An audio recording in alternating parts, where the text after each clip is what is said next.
Israel is coming to these negotiations with a very determined attitude to try to close the negotiations, to try to achieve a negotiated agreement on an interim settlement with the Palestinians.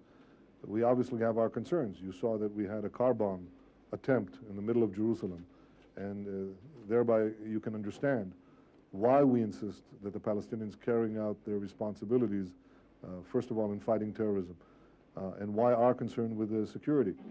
But at the same time, we are coming in with an open mind and with a desire to conclude negotiations.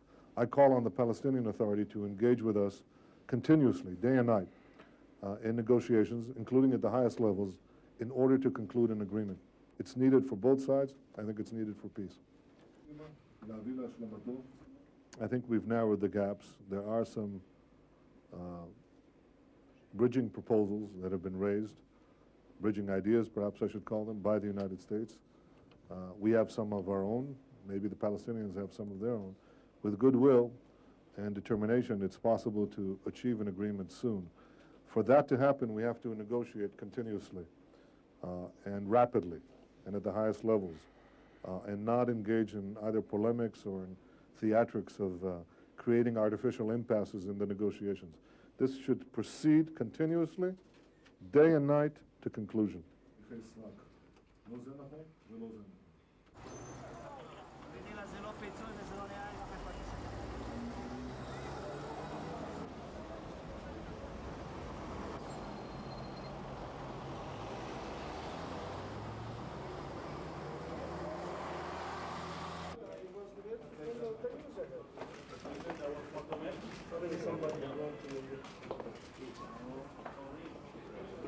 Thank you very much.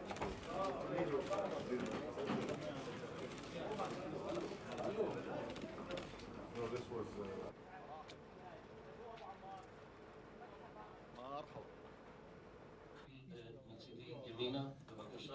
The Organization of Peace and Social Web. No effort in the world can ensure 100% results.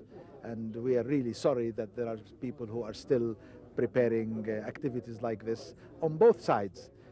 We have seen killing by settlers of Palestinians. We have been shooting by Israeli police of Palestinians.